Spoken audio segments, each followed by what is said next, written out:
15 বছর পর পশ্চিমবঙ্গে অবসান হলো মমতা শাসনের। বিধানসভা নির্বাচনে প্রথমবারের মতো ইতিহাস গড়ল বিজেপি। নির্বাচনে জয়ের মাধ্যমে বাংলার মাটিতে বিজেপির অবস্থান দেশটির সাম্প্রতিক ইতিহাসের অন্যতম বড় রাজনৈতিক ঘটনা।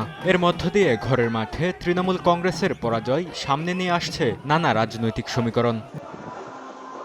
2011 সালে পরিবর্তনের ডাক দিয়ে মমতা বন্দ্যোপাধ্যায়ের নেতৃত্বে ক্ষমতায় আসে তৃণমূল কংগ্রেস। সে সময়ের জনপ্রিয় দল কেন জনসমর্থন হারিয়েছে তা নিয়ে হিসেব কষতে শুরু করেছেন বিশ্লেষকরা।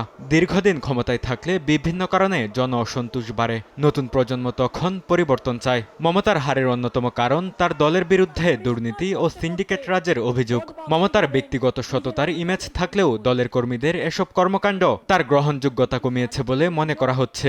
এছাড়া বেকারত্বের সমস্যা রাজ্যের রাজনৈতিক পট পরিবর্তনের পথ আরও এক ধাপ এগিয়ে দিয়েছে। রাজ্যে যে সরকার ছিলেন তৃণমূল সরকার, তার বিরুদ্ধে একাধিক অভিযোগ, চাকরি চুরির অভিযোগ, চাকরি যাওয়ার অভিযোগ, বিপুল টাকার দুর্নীতির অভিযোগ, চাকরি না থাকার অভিযোগ।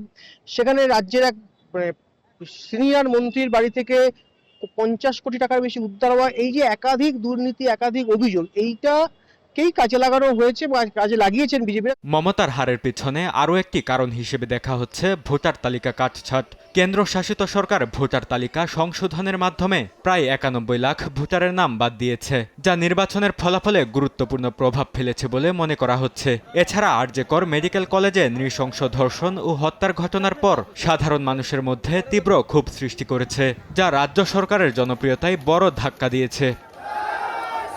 বাম রাজনীতির অবসান ঘটিয়ে ক্ষমতায় এসেছিল তৃণমূল কংগ্রেস। বিশ্লেষকদের মতে বাম ও কংগ্রেস ভোটারদের বড় একটি অংশ বিকল্প হিসেবে বেছে নিয়েছে বিজেপিকে। মোদী সরকারের হিন্দুত্ববাদী মতাদর্শের প্রসার রাজ্যের ব্যাপক রাজনৈতিক ও সামাজিক মেরুকরণ ঘটিয়েছে, যার প্রতিফলন নির্বাচনে বিজেপির জয়। দীর্ঘদিন থেকে তৃণমূল কংগ্রেসের বিরুদ্ধে মুসলিম তুষণ এবং পক্ষপাতিত্বের অভিযোগ করে আসছে বিজেপি। তাদের এ চেষ্টা সংখ্যাগুরু হিন্দু ভোটারদের একটি বড় অংশকে মেরুকরণে বাধ্য করেছে। বরকতুল্লাহ, সময় সংবাদ।